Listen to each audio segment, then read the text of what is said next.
right, folks, it's time for World Edition here on Pod TV. And of course, today is August 20th, 2026, and a lot's going on in the world and around the world. And we'll be talking about that here on the network and seeing what folks have to say about a number of these stories and all along those lines. So, definitely yesterday had the pleasure of hearing Ta-Nehisi Coates speak at the Haiti Heritage Center, and he was talking about how a number of things. He was talking about the Chat GPT and how it is impacting our young people, and he was urging the students that were there not to be using it, and all along those lines. And he was talking about how it can oftentimes be impacting our critical thinking, and that's not even talking about the environmental issues and all along those lines. He was also talking about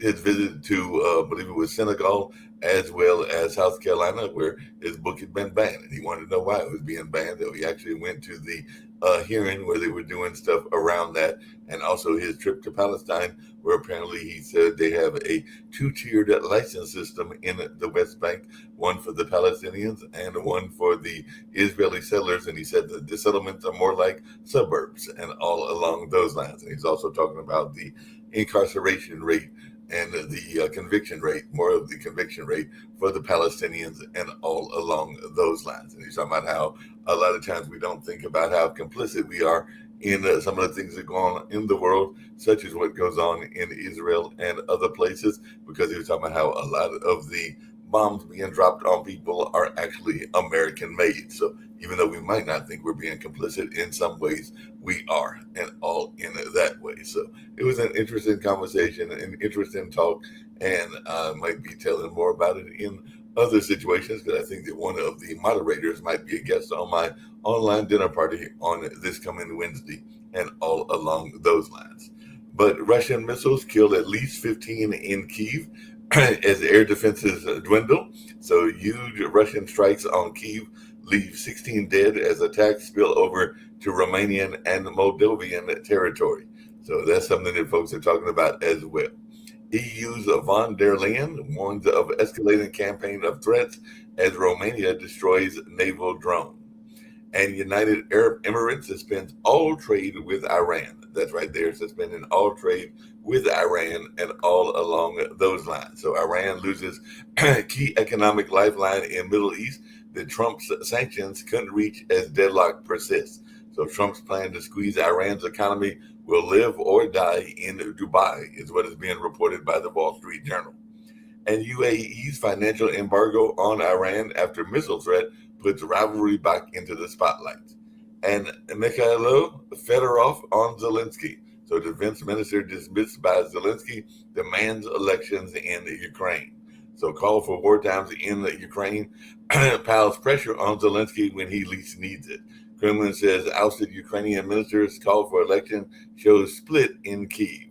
So Zelensky rival Fedorov overplays his hand with the election push, is what is being reported in Politico EU.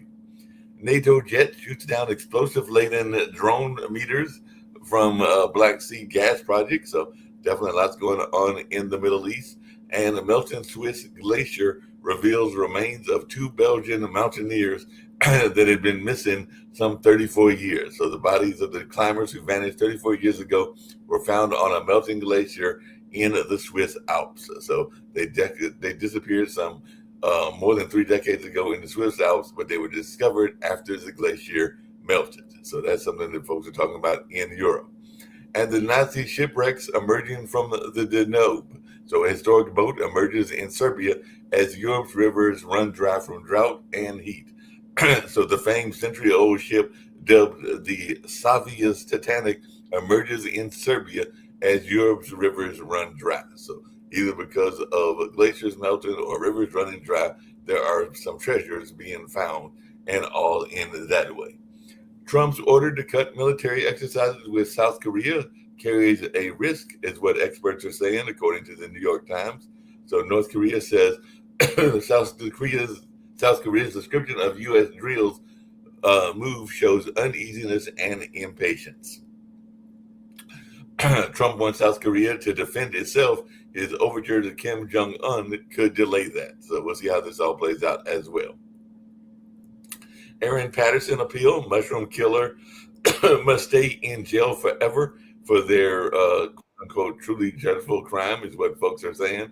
So, Aaron Patterson, how a crowded hotel could lead to a retrial for the Australia's mushroom murderer. So,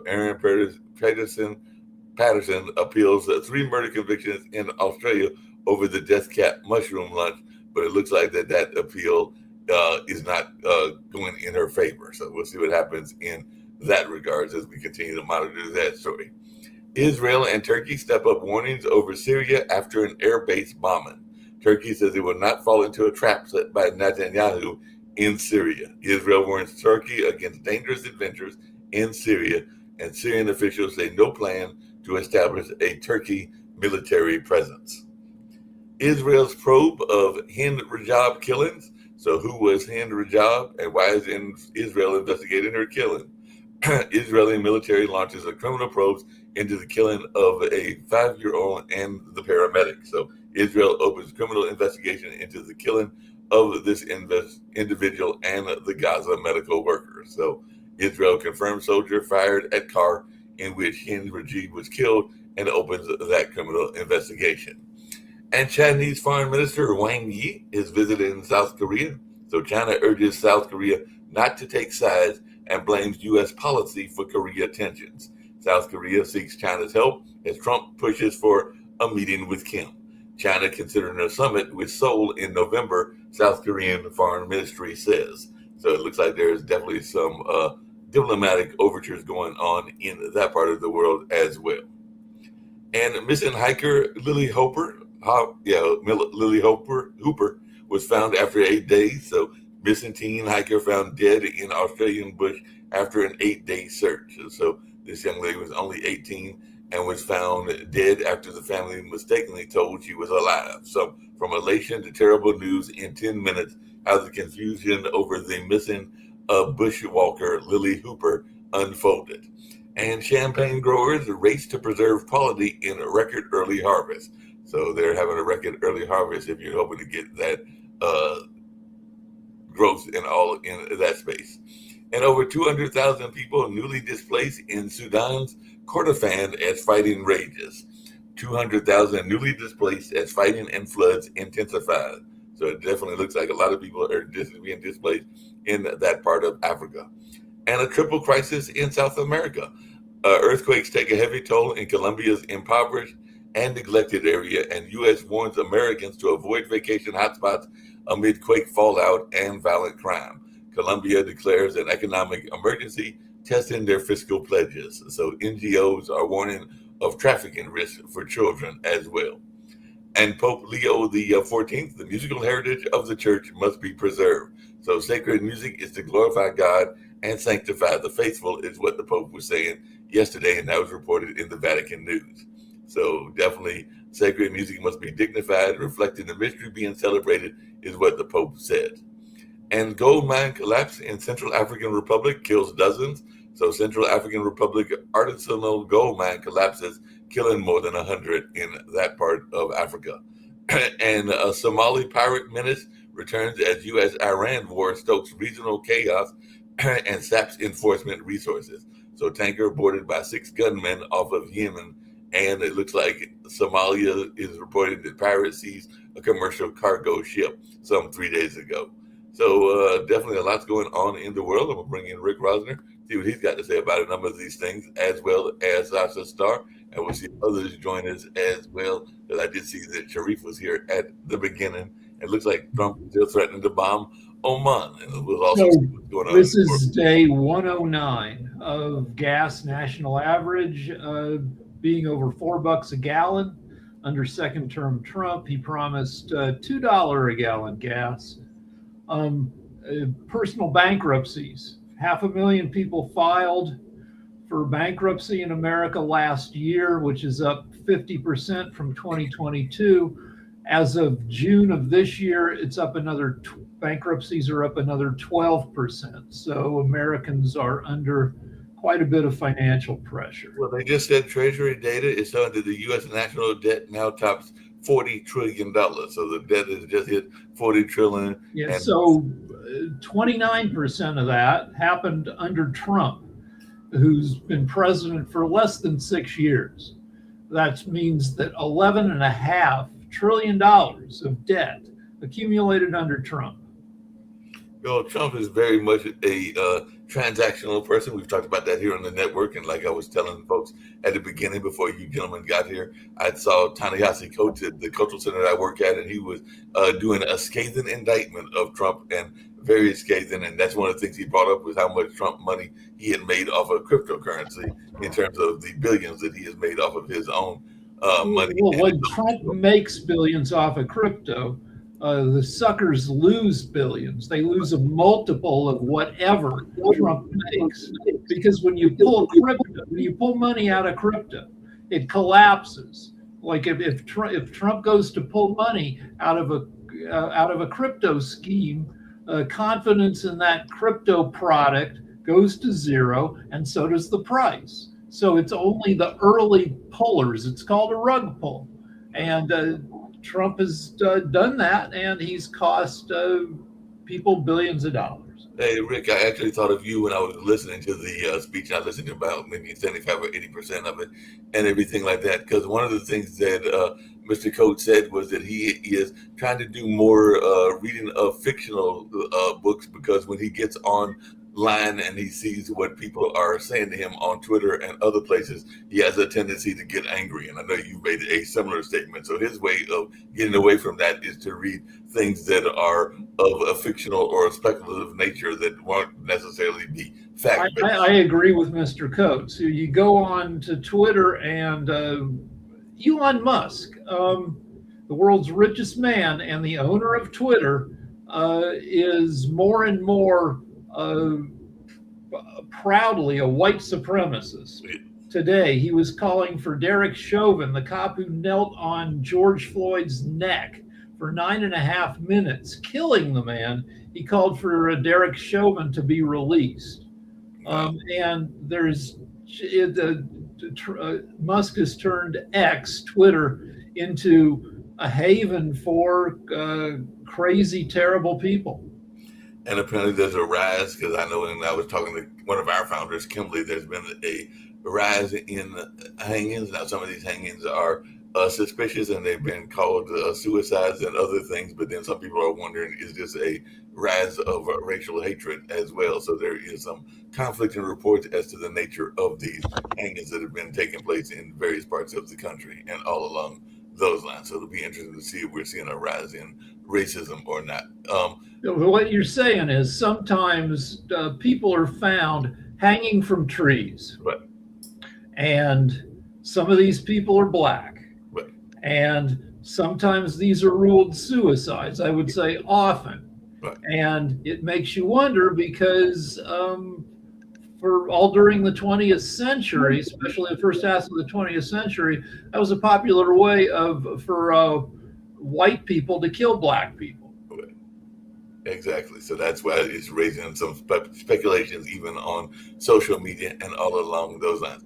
I know that you'll probably be talking about this, and I want to get back to something in the U.S., but I want to get back to a world topic. And Sasha, I know you'll probably be talking about it tomorrow. Get tomorrow is Friday and everything like that. But how concerned are you about the rift between Zelensky and I believe the gentleman's name is Fedorov, who is calling for an election in the middle of a war and everything like that? So, as one who is a Ukrainian descent yourself and definitely supports Ukraine in their war against Russia and everything, how concerned are you about this call for an election in the middle of a war? Well, I think it's evidence that the democracy in Ukraine is working. And although there are a lot of people who support Zelensky, there are also a lot of people who are against him, whether they're supporting General Zaluzhny or Fedorov and somebody else maybe. Um, so, because the war, I agree that this is very difficult and maybe even unproductive to have election during the war for several reasons. On the other hand, the problem with not having election, especially if the war will be as long as 10 years, maybe even longer. So if you don't have election for so long, that's not sign of successful democracy either. So there has to be some kind of a way to probably. I'm leaning to that with all these problems, that the election still should be held. Yeah, that makes sense. So And Zelensky's approval in Ukraine ranges from about 60% to 68%. So even though people are calling for elections, Zelensky holds on to broad public approval there. so unlike Trump, he would probably win his election and everything like That he would, in an election scenario, in a first round of primary voting, he's thought he would capture about a third of the vote. Um, so, which is more than any of his opponents. Um, and I guess they haven't had an election in Ukraine since the invasion. So it's been more than, what, 5 years, Sasha? The last election was in 2019, so it's now more 7 years. 7 years. Looks like 7 years there was no elections. So this is not, and okay, 7 years there's no tragedy in that, except that if the war will continue for another year, 2, or 3 and 4, or maybe even longer, than how long? Let's see, the war will go on for another 10 years. So can you be 17 years without election? That's another problem. The situation. So you have to ask about corruption. Ukraine has had problems with corruption since it became an independent country after the fall of the Soviet Union, but the amount of corruption has been declining, and probably the war shook out some of the corruption. Then you have to ask, well, has Zelensky profited from the war?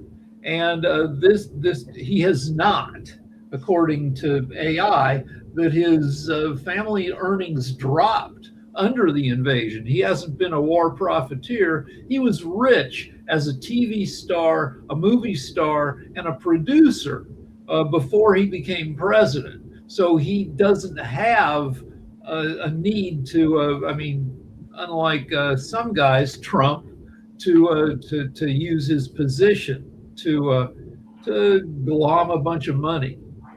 Yeah, that makes sense and everything like that. I see that Dr. Sharif has joined us, and I've got a question based on the speech that I heard yesterday for him and all along those lines. And it's also for you, Rick, as well. And Sasha, if you want to jump in, you can. But one of the things that he brought up, me and Mr. Coach, was this notion that, because he asked how many students, there weren't a lot of students, but he asked how many students were in the audience, and he was bringing up the notion of Chat GPT and how it is damaging our students. He actually urged the students not to use Chat GPT in no uncertain terms and everything along those lines, because he feels that it impacts their critical thinking. He didn't even think, he also raised the issue of the environmental concerns and other concerns, but it was more about them damaging their critical thinking, because it's not really fine-tuning their brain the way that you would fine-tune your body if you're doing exercise and all along those lines, or if you're doing successful diet. And he did use those kind of parallels and everything like that. So Sharif, Dr. Sharif, and Rick, if you want to jump in, I guess what I'm asking you is, how much do you encourage your students to use ChatGPT,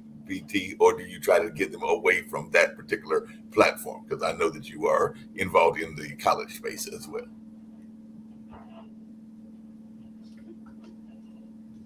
So, Chat, it's pretty well substantiated now that widespread use of AI is eroding our thinking skills.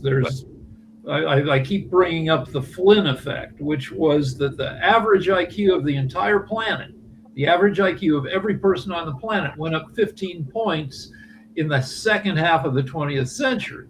In the 21st century, that trend is reversed, and the average IQ of everybody on the planet has dropped by 6 to 10 points because we are outsourcing our thinking to tech.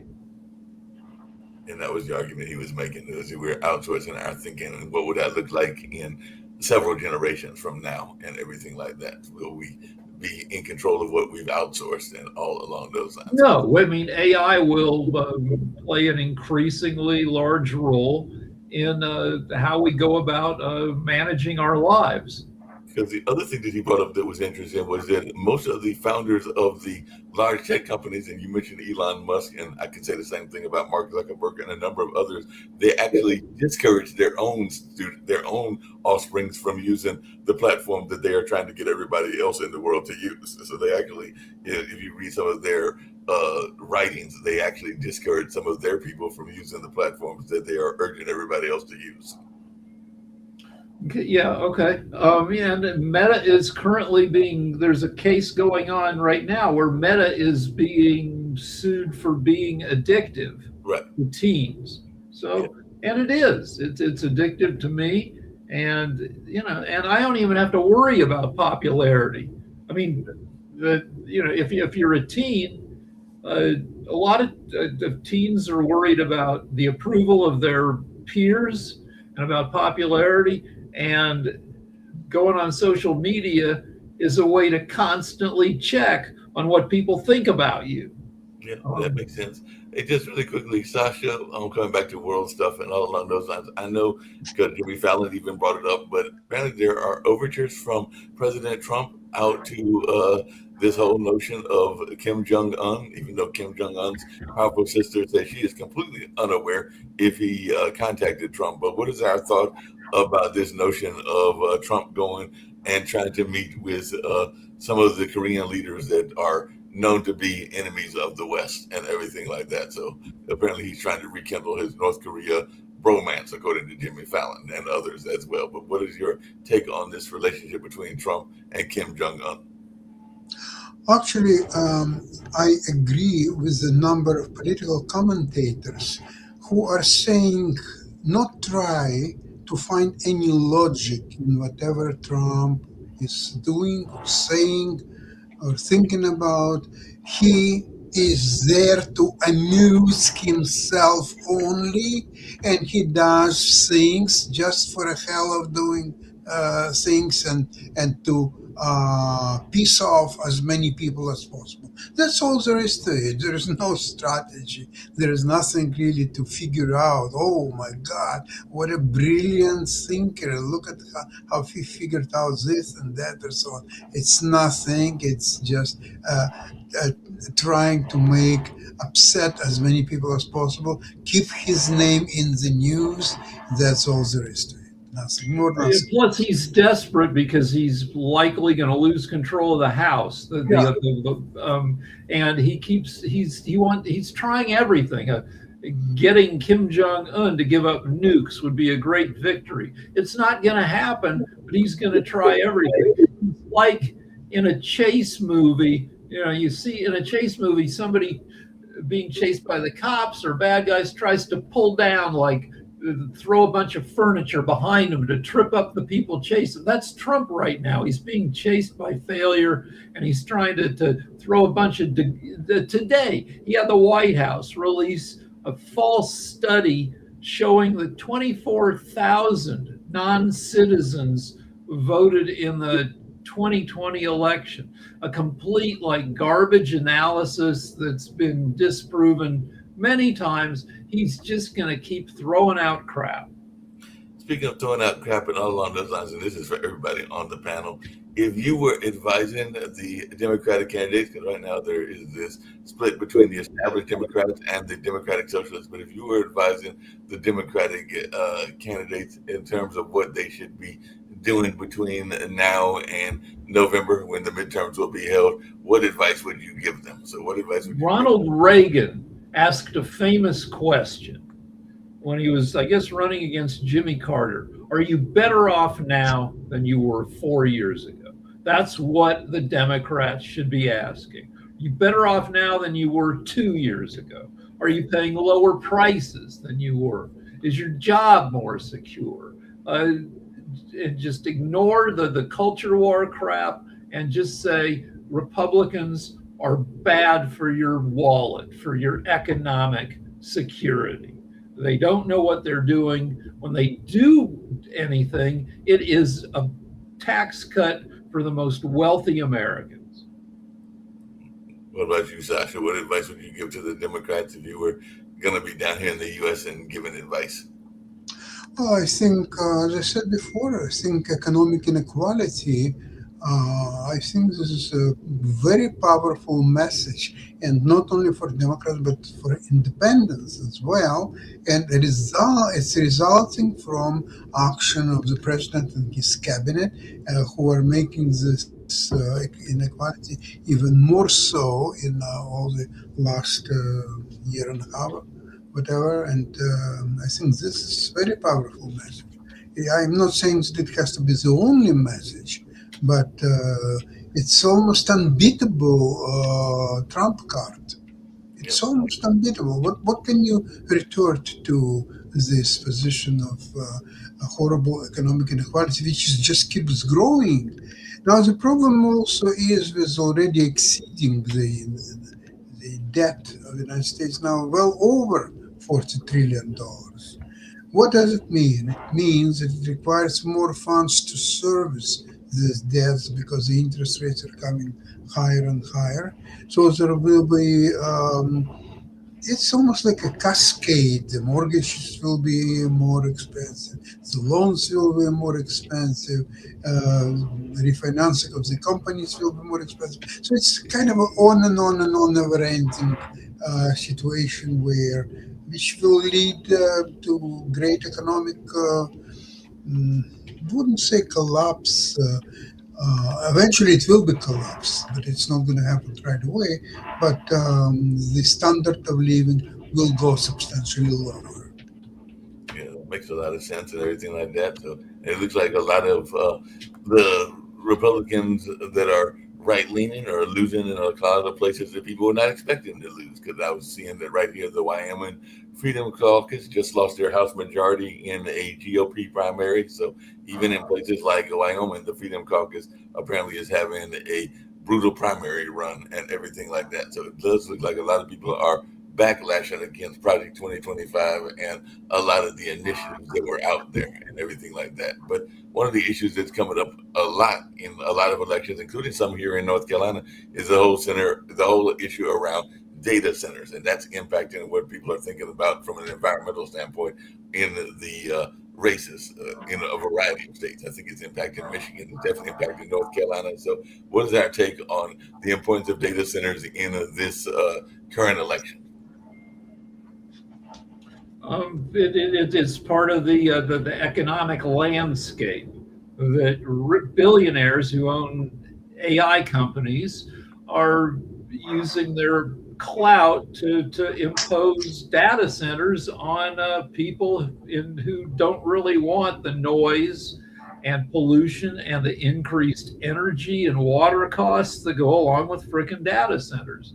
It's so when people say data centers, the people running against Republicans should say economic inequality, like Sasha says. Yeah, that makes sense. It's By the rich way, people fucking with poor people. yeah. And speaking of that, it looks like the Democrats have narrowed their list for where they're going to do their 2028 presidential convention sites to three locations. It looks like it's going to either be in Philadelphia, Boston, or Denver. So if it's in Denver, then maybe we could send Rick as a correspondent and everything like that, since that's not that far from where you're at in LA and everything like I'd love to go to Denver again. I don't have any reason to go back to my hometown, which is Boulder, since all my everybody who everybody's gone. All my relatives have passed away. So yeah, send me.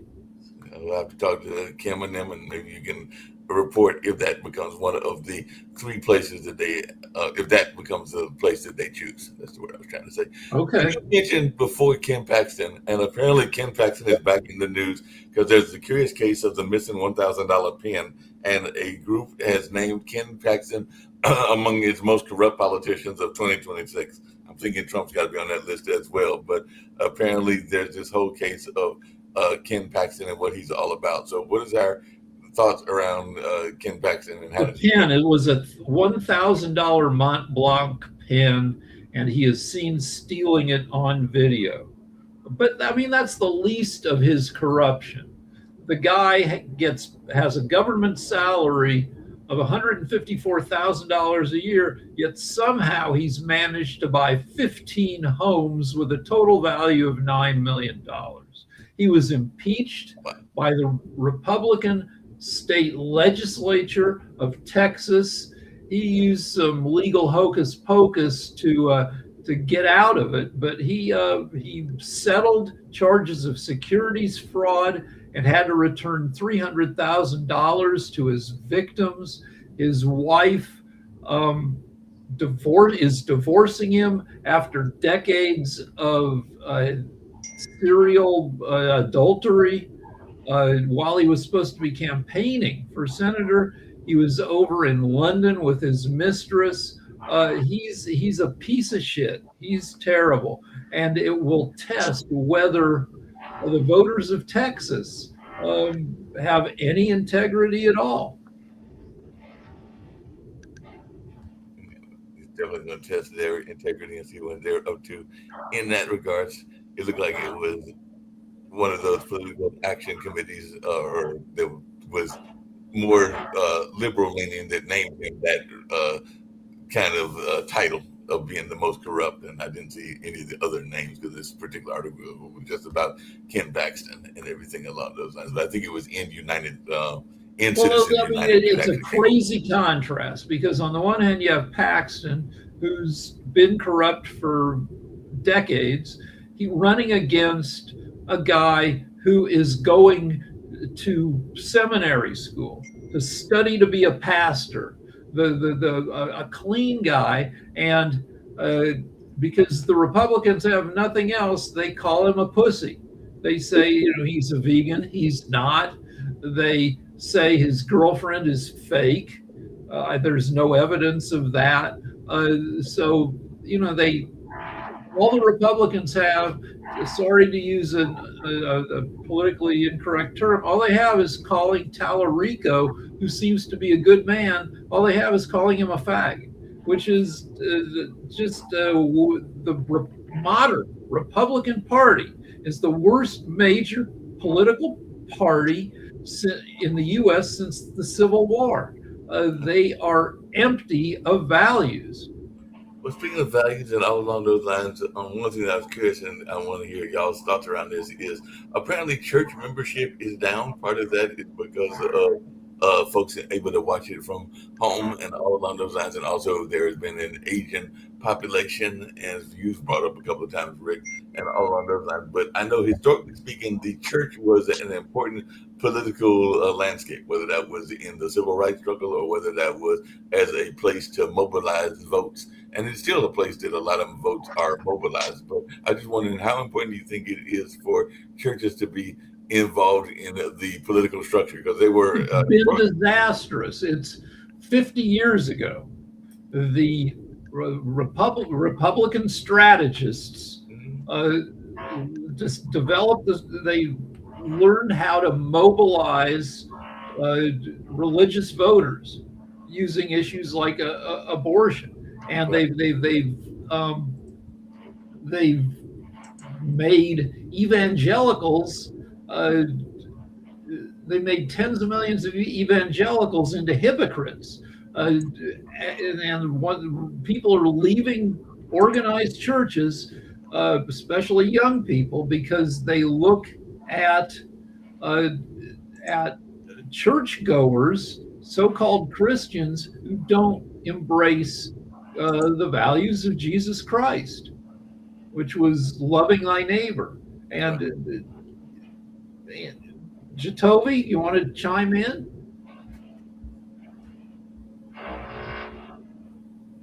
You're on mute. There you go. In terms of the churches taking over, or the Christian right taking over the Republican Party? Yes. I mean, that's just exactly what's happening, and that's sad because the Christian right is, it has a basis in a very negative part of our history. Right. And that's where the Christian right is becoming more and more extreme and pushing a lot of ideas that turn The Handmaid's Tale into a documentary. Instead of being nonfiction, instead of being fiction, it is now becoming nonfiction, like a reality, the Handmaid's Tales, and everything like that. So yeah, I agree with you. That's definitely something that is going on in that space. I was telling Jacoby, I was telling them that I had pleasure yesterday of seeing Coach speak, Ta-Nehisi Coach. He was at Daytime. He gave some interesting remarks, including the fact that apparently there has been a reversal of a lot of our young people now uh, being encouraged to go and loving to go back to the HBCUs. And we know the HBCUs, historically black colleges and universities, had a rich history, and now some of the young people are willing to go back because some of these HBCUs have a strong reputation in whatever their concentrated majors are, whether it's in theater or engineering or a number of other things. Now, he did say that they sometimes have to step up their game in terms of their presentation because he was making a parallel between Howard, where he went, and his wife went, and Columbia, where his wife went to school. And when she went to the bursar's office, people were being very polite, and they were also having I think he said lemonade and cookies for the students. And he was saying there's no reason we can't have lemonade and cookies at the HBCUs, but it does seem like more of our kids are willing to go back to the HBCUs because they want to be in an environment where they are being encouraged, and they didn't always feel encouraged at the PWIs. I was just wondering your take on that, because that was part of his argument, was that there seems to be a push for more of our students to go to their own HBCUs because they feel more supported, and some of them might have come from PWI institutions in terms of predominantly white institutions in terms of their high schools or stuff along those lines. I mean, that push has always been there. The push really hasn't changed. It's just it's highlighted more because of the fact of things going on right now. Right. And that's really where some are, some people are, and with more representation in that higher income bracket or the higher visibility income bracket, such as Right. owners of teams to players, stuff like that. Right. I mean, and again, it's just a symptom of what's going on in this in our reality right now.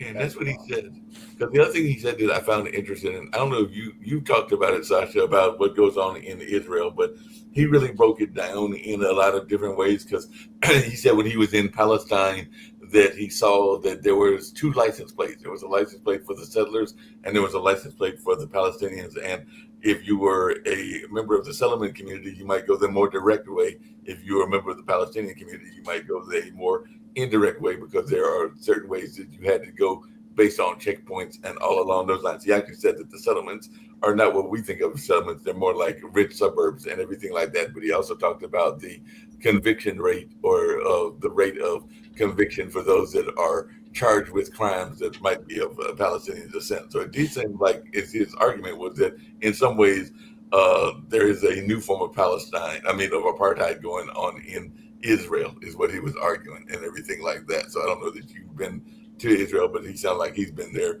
more recently and everything along those lines. So I just wanted your take on the West Bank and everything like that, because he was talking about how there seems to be a class divide, not just a religious divide, but also a class divide.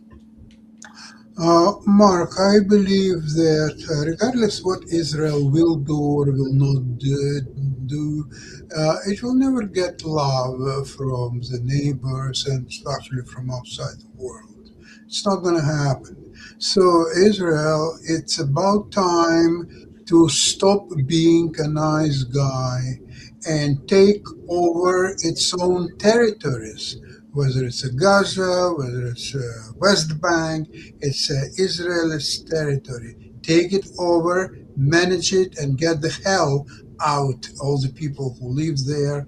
And it's not going to be loved for doing that. But regardless of what Israel will do, it's not going to be loved anywhere. So it's better to be feared than loved. So this is something that surprised me. When you hear about settlements in the West Bank, you think, all right, little villages and shit. But I just looked it up, and there are 3.33 million Palestinians living in the West Bank, and over half a million Israelis, right-wing Israeli settlers in the West Bank. So this isn't, little towns in an uproar. This is a ton of people. in going through fighting and stuff. This is nearly 4 million people in this area.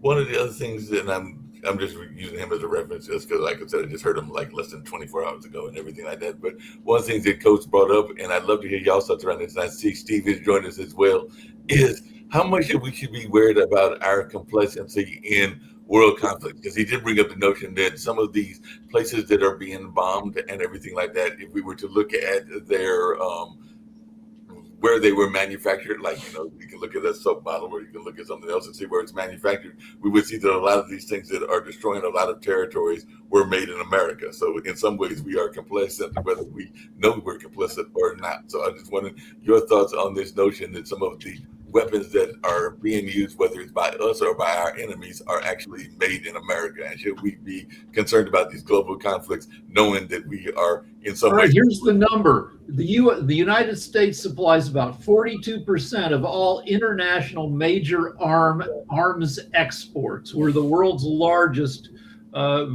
weapons exporter. That is, out of every 7 bombs or guns, the U.S. has supplied 3 of them in the world. Right, and that's kind of the point that he was making and everything like that. Steve, I see you joined us. What have you got going on in your world? We've just been having a general conversation. Today's a short day for me, guys, because I've got a packed day at work. But I'll be on tomorrow in Ukraine, and then tonight, Mark, I probably won't be on world politics because I got another meeting, but I'll be there on Tuesday to kick it off again. Real quickly, what's a couple things today? The United States reported that our debt, federal debt, is now over 40 trillion. Right. We probably already spoke about that, but they're looking at borrowing back government bonds to reduce the borrowing costs. I found it interesting that Merck and Moderna have done some initial announcements of skin cancer vaccine, which I think is important. A lot of tennis players in my sport get skin cancer. Those evil bastards, the insurance companies, don't provide insurance for skin cancer if you're a tennis professional. I just feel like, that's not right. But for people that teach tennis, and I'm sure it's the same for golf and sports. I guess, as it relates to some of the things that we've talked. Oh yeah, by the way, also I was kind of concerned about Japan accusing North Korea of firing a missile in the ocean. So you talk about global conflicts, but I think to answer your question, what I'll say is that, I think that, first of all, 42% of all of our arms is going to other places of the world, and it's getting a lot easier to fight these wars because of the drones and technology. So I think increasing conflicts, using more of the weapons that we're sending is definitely a concern. As it relates to the situation we're in today, I believe, and we've talked about this on the Sasha Star show, we've talked about this on World Politics. I think the United States foreign policy is one that's focusing military strength and superiority, but not completely ignoring diplomatic efforts and diplomacy. And I think the two have to go hand in hand.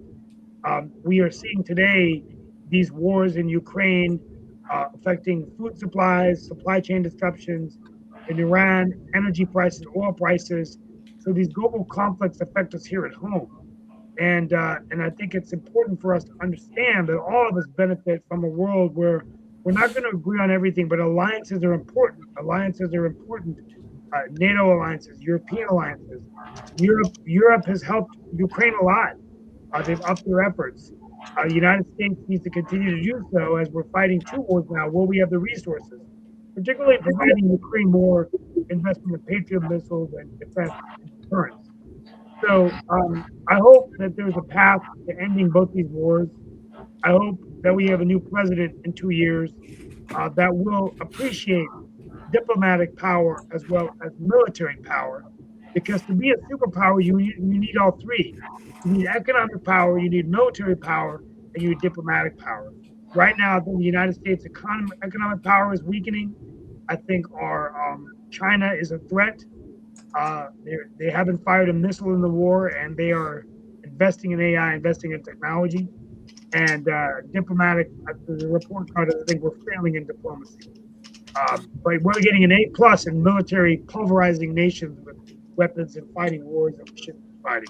I want to go back to HBCUs for just a sec. One criticism of all colleges from the right is that they're educating people in bullshit, in like English and women's studies and, a lot of woke stuff.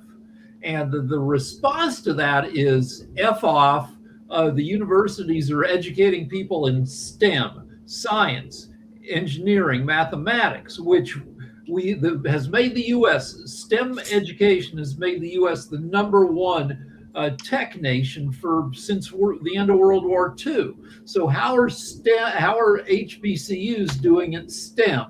So STEM schools produce 28% of all STEM bachelor's degrees earned by Black students. STEM universities graduate 40% of all Black engineers, 50% of all Black doctors. So HBCUs are doing a perfectly fine job at turning out the STEM graduates that we need if we want to hold on to any kind of tech superiority in the world. And there's some colleges that are leading in STEM that are HBCUs. I know that Ante is one of them. Definitely Howard has done some great STEM work. Howard's on the list. North Carolina, A&T, Florida, A&M, Prairie View, A&M. Right. Yeah, those are all should have been on the list. I knew A&T and Howard were on the list. Well, I didn't know it. I just asked AI, and AI helps me out. No, AI helps you out in that sense. I think in the medical profession, Meharry and a couple of other HBCUs are on the list. As y'all know, I wasn't here yesterday because I was doing a tour with a lot of young people. So, Rick, I do appreciate you maintaining the fort. I know that people were probably trying to get in and couldn't get in because I wasn't nowhere to be found and everything like that. But one of the things that I was impressed by was there was a group of students from Duke University that I was giving a history tour to, and a lot of them were probably because they were freshmen, between 18 and say 21 or something like that, if they were late life students or whatever in that line. But they were very much engaged in conversation. They were very much knowledgeable. And I know that we give young people a bad rap for not being as engaged as we would like them to be and for maybe falling for the okie doke, if I can use that phrase in some regards. But I was actually impressed by the young people that I met yesterday and everything like that. There was a young lady from Brazil. I think there was a young lady that had Somalian roots, and there was one that was from some of the other countries. I think there was a gentleman from Honduras, and there might have been a gentleman from Morocco as well, and everything like that. But as folks, including you, Jacoby, that have worked with young people, what would you say to those folks that are downplaying our young people? I actually sometimes think that we don't give them enough credit and everything like that. But I'd love to hear y'all's thoughts, because all of you, including Sasha, has worked with young people at some point or another. But I'll start with you, Jacoby, because you've done as much work, if not more than I have, with young people. So do you think that we give them a bad rap? Yeah, we definitely give them a bad rap. We don't think they know anything. We don't try and get them into we're sitting here trying to talk about politics, and we don't get them involved. We allow them to float for a while and not really discuss the topics or believe that they understand the topics. Yeah, we give them a bad rap. Every coming generation does things different from the previous generation, and it freaks out and annoys the previous generation. As a boomer, I get annoyed at Gen Z with their freaking, addiction to tech, but everybody's addicted to tech regardless of age. I also hate people older than me driving while they're on their phones. They're old. They can't drive in the first place, likely, and they compound it by. But anyway, yeah, we give young people a bad rap. I want to go back to HBCUs again for one sec. HBCUs give students a chance to have a normal college experience. Like, I went to the University of Colorado because I was a fuck up and it was my hometown school. And University of Colorado is a beautiful campus in a beautiful city. And we constantly have trouble putting together decent sports teams because we have trouble recruiting Black athletes. And I'm like, why? And it turns out, I just looked it up, even now, the University of Colorado is only 2 to 3% Black, which means that Black students are isolated at the school. Part of going to college is meeting people and hooking up and having relationships and going to parties. And historically and even now at the University of Colorado, there aren't enough black students to have what might be considered a normal college experience. So an HBCU, which is, I'm sure, what, 80, 90% African American students, give students a chance to have the same kind of experience I had in college, going to parties and very occasionally, because I was bad at talking to girls, kissing somebody. If you went to the University of Colorado, you're black, you had to go to the disco. When I was going there, you had to go to the discos in Denver to meet people. And that's 30 miles away. And also it's terrible to meet people at discos because people are a mess. So there you go. Yep.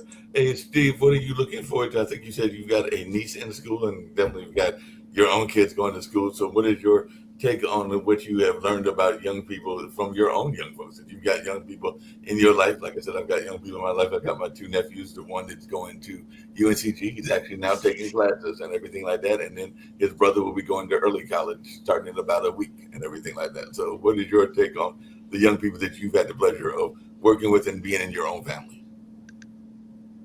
Well, I mean, I think people are. I mean, one thing I'm hearing from a lot of young people and parents is concerns about careers, particularly in computer science, engineering, pre-law. Where the jobs are going to be because of AI. So I think this is something that we're seeing a lot of, and I think as parents and grandparents, we're going to have to kind of navigate that issue. I'm hearing from political science students that it's a very interesting time to be a political science major. I am going to go try to sit in some classes just to hear if I could be a fly on the wall of what they're teaching in, for example, U.S. foreign policy towards anything, or international relations, or political science 101. I think it'd be interesting to learn the history of kind of like U.S. foreign policy, and then look at where we are today and just see what disruptions have taken place. And I think there's a sense of excitement when you begin college, a new chapter, a new journey. I think there's a lot of opportunity for these young children, young leaders of tomorrow, with the technology they have at their fingertips. But I think we all have to be on our toes. I think the days of just having one career, unless you're going to be a doctor or a lawyer, I think those days are coming to an end. You're going to be learning new skills every day to survive. You're going to be competing at a global level every day. And I think it's going to be very interesting to see how that all plays out. Gen Z, young people, probably more than in previous generations, are struggling with chronic medical conditions. AI tells me that 59.5% of adults ages 18 to 34 have at least one chronic medical condition. I'm in my 60s. I'm of the age where I should probably have the chronic medical conditions. But my wife and I, all the younger people we know, a lot of them have like SIBO, AI lists, type 2 diabetes, migraine, autoimmune disorders. Hold on. So COVID fucked up the population. COVID wrecks your immune system, makes you susceptible to all sorts of other stuff. And so among everything else that Gen Z is dealing with, a lot of them aren't completely healthy. Yeah, that makes sense. And I think diabetes is one of those chronic conditions. One thing that I have learned as I've been, we've had different speakers come, and I've also listened to speakers online as well and everything like that. Sasha, I think you'll be glad to know, because we oftentimes talk about sports and games, and you have a great show that you and Ken Regan and Dan Fleetwood do, and all along those lines. One of the things I've been noticing is that a lot of speakers, when they speak, including Mr. Coach yesterday, they use chess as a parallel. So a lot of times they use chess as an example of something when they're making a point. So whatever the point is, they use the game of chess as a way to make their point. So I just wanted to share that with you, because I've heard like probably in the last month about 8 to 10 speeches, and every last one of them at some point or another has used chess as a way to get their point across. Yeah, chess has that unique quality because people of almost all countries' languages, they understand chess, and so this system of chess figures and sort of symbols, um, situations like, for example, stalemate or check or something like this. It's universal, understood by everybody. Yeah, I'm looking forward. Tomorrow we will have another show, supposedly at noon, a recording, and Saturday it will be shown on that serial. Now, speaking about this educational stuff, look, um, I'm a great skeptic of higher education. I think you're preparing more and more people to flip hamburgers and being waiters in the bars and restaurants. Most of the people will never work at whatever they got their education and diploma. So it's and especially if you have loans and you will have to repay your loans, it's a losing proposition. You are playing a game where 95 people will fail and only five will succeed. Do you want to play a game when your chances of losing are 95%? I don't think so either. But Sasha, in that regard, because I know you've got a musical background, you've definitely been involved in everything from classical music to other forms of like even pop music and everything like that. So, if you were talking to your grandkids and everything like that, and they told you that they wanted to, because there are even some great programs here in Durham that are musically related, and they told you that they wanted to major in music or they wanted to major in poetry or English lit, would you think that that was a major that they should not take, and you would discourage them from doing that, or would you encourage them to follow their passion, whatever their passion is? So, if you yourself as a musician, would you encourage others to go into a musical field and maybe even get a music degree? Well, unless they demonstrate exceptional talent, whether it's in music or poetry or whatever they want to do, if they demonstrate incredible willpower to succeed and to follow through in every situation, if that would be evident, I would support them, by the way, especially if there would be evidence that they're not good at anything else. Because if they could become even mediocre or even lousy accountant, as a lousy accountant, yes, you still will generate 40 to 50 grand a year.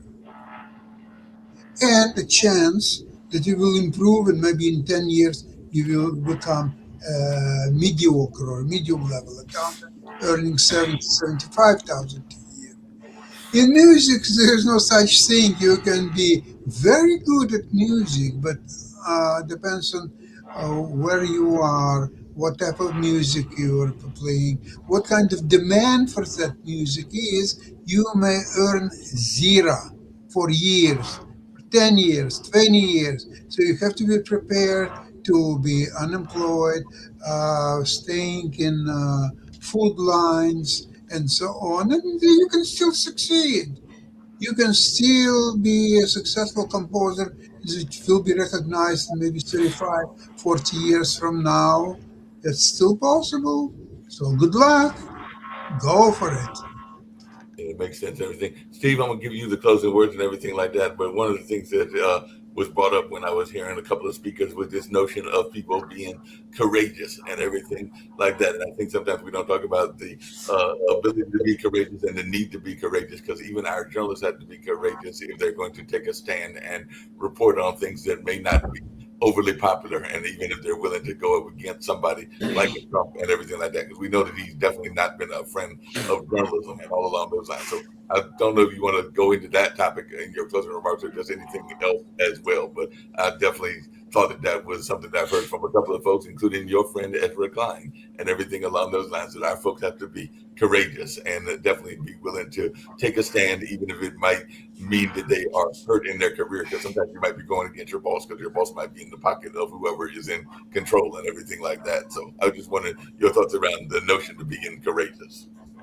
Well, I think we courageous. I think we have to get out of our comfort zones of, I believe, hiding behind the curtains of either party and having the courage to say, this is what we want to do to make our country better. I think there's a lot we can agree on: addressing crime, investing in schools, a safe community, a safe world, jobs for the future, a strong educational system. And I think these are things that are important, but I don't see it happening because I think either party is moving to the extremes. We hear all this great talk of independence and other ones running, but the reality is it's a two-party system. I don't think it's going to be something that we're going to see happen anytime soon, as long as the tremendous amounts of financing, over billions and billions of dollars being spent on federal elections. Tellerico's race in Texas is going to be another 400 to 500 million. They're saying that's going to help Governor Roy Cooper. I thought we lived in a nation where we were of the people, by the people, for the people, not a nation where we're of the corporations, special interests, anonymous PACs. It's really not really an election about people. And I think that that's where we have to really take a hard look at our country, because this is hurting the United States democracy. And I think that's leading to a more unstable world. So that's my take on it. Didn't prepare that remark coming from the heart. But that's how I want to close out the show today. Well, I appreciate it and everything along those lines. We're going to wrap it up. We'll be back in world politics and also. Everybody. Yeah. Thank you. Have a great day. You, Sam. Bye-bye.